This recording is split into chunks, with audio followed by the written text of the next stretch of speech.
Welcome to this video. Today I'm going to be doing a stock analysis on the metals company. Now, if you like this video, please don't forget to leave a like and subscribe. And of course, remember, this isn't financial advice. This is purely entertainment and educational purposes. Now, what does the metals company make? They don't make anything per se, but they are a deep sea mining company based out of Canada. Now, it is known that in something called the Clarion-Clipperton Zone in the Pacific Ocean, there is more cobalt and nickel than anywhere on the earth on the land. And the metals company is by far the leading actor in this. They have great ships, and they are the only ones who has actually applied for a mining license in this Clarion-Clipperton zone, and I think it's very, very exciting. So what they do, to paint it out, is on the surface floor there are these small nodules that look like this, and they basically take a huge vacuum or magnet and pick up all of these little nodules, which are rare earth minerals, and they are worth a shit ton, and they are a lot of it in this Clarion-Clipperton zone. There is more than the rest of the world combined. Now, as you can see, currently we are trading in the stock. We have a high, as you can see, back in December of 24, trading below $1, but then as you can see recently, it has just exploded. As you can see, currently we're trading at $3.3. We're up 10.3% yesterday, and we're already up 1.5% in the pre-market. Now, if you take a look at the graph, however, as you can see, it is a bumpy ride, as it most often is with companies which are making breakthrough technology, and of course, it is just not the most easy company to invest in. But if I had to put my gamble on any deep sea mining company in the future, this is going to be it, the metals company. They are by far my winner.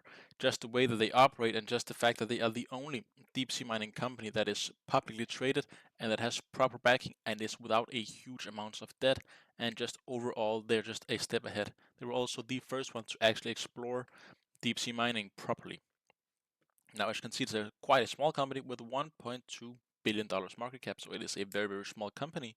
And it, as I said, is based out of Canada, but it is, as you can see, it is publicly traded in the United States on the NASDAQ. Now, their earnings, as you can see, they're still losing money every single time. As you can see, these minus numbers, but they are doing better and better. And as you can see, it is staying within the same range, which is great. Of course, if it were fluctuating a huge ton, that would be problematic. But as you can see, it really isn't. And they are almost spot on every single time. Of course, there's this one where they missed quite a lot by 71%, but of course that happens. Now, of course, they don't pay out in dividends, as they don't make any real money yet. And to be honest, I think the first time they're going to make money, I would estimate that would be in 2028, 29 perhaps. Now, as you can see, they don't make any income because they don't make any actual product. This net income of minus is purely researched, but it is quite interesting what they make, and they have ships exploring, and they have great, great technology. I highly suggest you check some videos out on it where you can see what they make. I know Vox has a great video on it. Now, as you can see on the financials, there is really nothing to show because they don't make any money. Now, seasonals, as you can see here, it was first publicly traded in 2020, and as you can see, it is all over the place. It was up the first year up by 10%, then 21 it was down by 80%, then 22 it was down by 60%.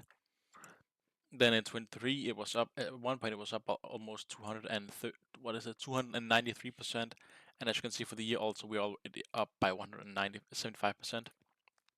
Well, it's of course also because, as you can see, back in December we were trading at so low, and then we did see this golden cross recently, as you can see right here, on the 11th of April, which is quite nice.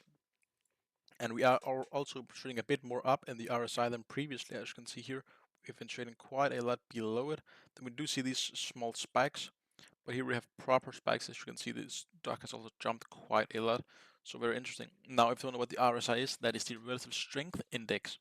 So if something is below 70 but above 50, it's in the upper channel. If something is above 30 but below 50, it's in the lower channel. Now, upper channel means it's trading upwards, and lower channel means it's trading downwards. And once it's above 70, it is overbought. If it's below 30, it's oversold. So as you can see right here, once these jumps go up, they often disappear again, and as you can see in the stock price, well, it jumps up and then it falls down. This is when it's overbought, so be careful to buy something when it's all the way up here. Always buy something when it's around 70 to 50, because that means it's just going upwards, but it's not too overhyped. Now, the technicals on this for the day is a strong buy, and for the month it is still a strong buy. And as you can see, that's just because for the month it has actually, just for the past 6 months also, almost, it's just been up. As you can see, we do see some peaks and some valleys, but it stabilizes quite nice. As you can see, it stabilizes. It doesn't just go up and then down and then up and down. It might seem like that, but technical here, as you can see, it trades down in late February and then it actually trades sideways all the way until the middle of April, where it booms. And then currently we are trading quite highly, and we are even up in pre, so currently we are trading quite highly. Let's see where it goes in a month or two. Very interesting, but I do like this company quite a lot. So very, very interesting, and as I said, also a strong buy for the month. Now the analyst rating on this, as you can see, we have 3 analysts on it, not that much. We have 2 strong buy and 1 hold, and as you can see, we have 3 price targets up here, up by 69%, average up by 77%, and max up by 81%. So as you can see, even the hold is very, very similar to the strong buy. So very, very interesting company, and I do like it quite a lot, even though it is quite small. And as you can see, annually, they don't make any money yet. The first year they estimated is in 2027, so a year before I estimated.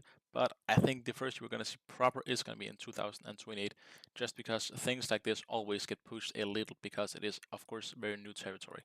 So I think it's going to be in 28. Now, I do see it within maybe the next 10 years. It wouldn't surprise me if this would be trading in $60, so 2,000% off where we are currently. Of course, I don't own any yet, and I'm not gonna own any in the near future currently, because I think right now it's a bit priced a bit too high. I do think, as you can see down here, let me just show you again. We do see these next years where they're not gonna make any money yet. So I think in 25 I'm gonna be sitting on my capital here and just waiting to see, because I think it is gonna fall a bit back down to maybe at maybe $1.50, maybe 2. So I think it's gonna go down a bit for right now, where it's currently trading. Maybe I'm a fool and I'm gonna lose out on a ton of money. Maybe I'm not a fool, but I think it's a bit highly priced currently, also because the United States has just made some act passing some deep sea mining, so I think that's also reasons why it's jumped. Of course, also because it did see this good earnings, but then again, they just made bad earnings as well. But it's because of those deep sea mining explorations or permits that the United States are exploring that has jumped this much recently. So yeah, I'll be a bit worried right now, but in the long run, go for it. I think it's a huge winner. Now that was my video on the metals company. Now if you did like this video, please don't forget to leave a like and subscribe. And of course remember, if you want me to make videos on any other companies, leave them in the comment section below.